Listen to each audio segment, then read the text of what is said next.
Elise? Tama ho. Bakit ito masakit?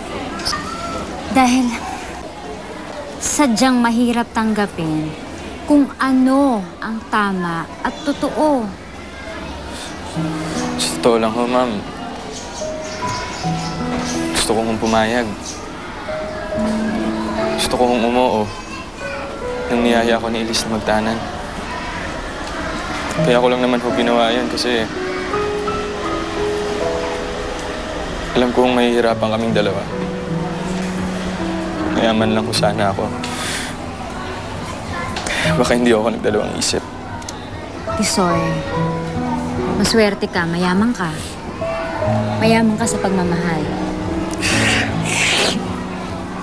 Hindi naman ho kami mapapakain ng pagmamahal lang, ma'am. Pero Tisoy, dahil sa pagmamahal, maaari kang gumawa ng mga kakaibang bagay. Maaari mong marating ang kahit ano. Eto, nakikita mo itong mga libro na ito? Ito ang mga kwento ng mga taong gaya mo. Mga taong nagmahal at sinunod kung ano ang nasa puso nila.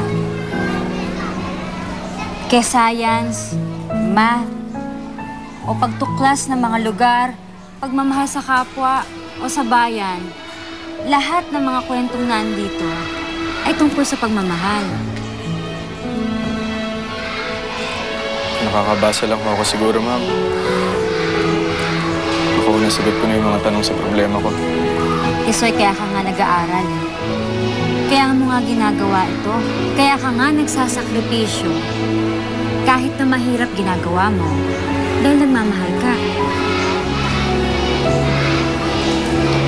Tisoy, ituloy mo lang yung ginagawa mo. At hanggang nararamdaman mo kung ano nararamdaman mo ngayon, sinasabi ko sa'yo, magagawa mo kung anong gusto mo balang araw. Salamat ho.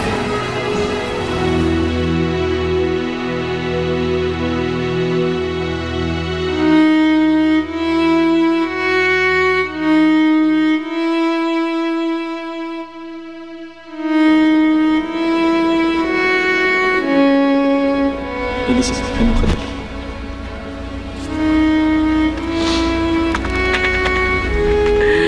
Hindi pa pwede.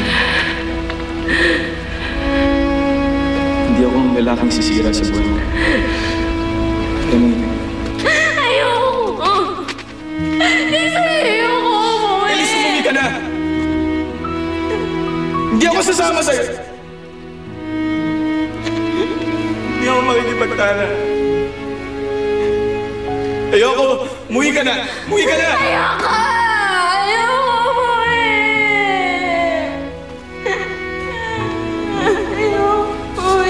Ano lalaking sisira sa buhay mo? Mahal na mahal kita.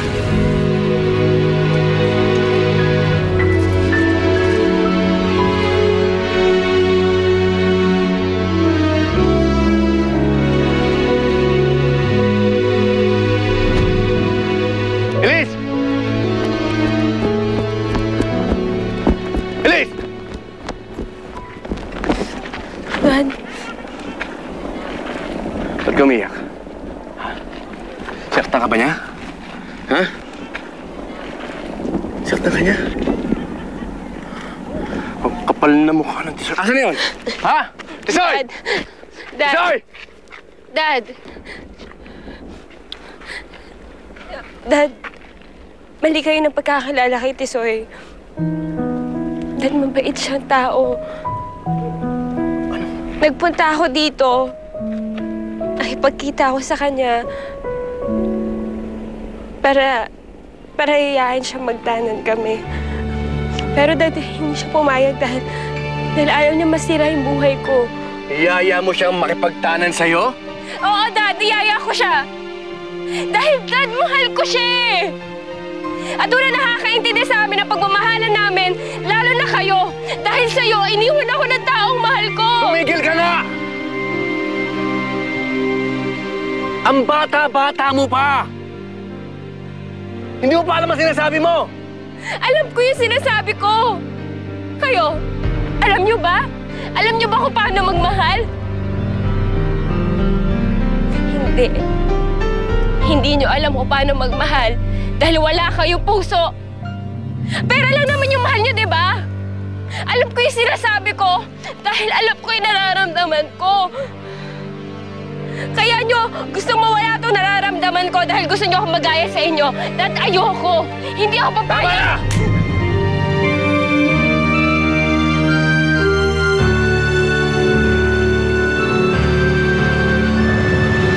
Ako ang kama mo!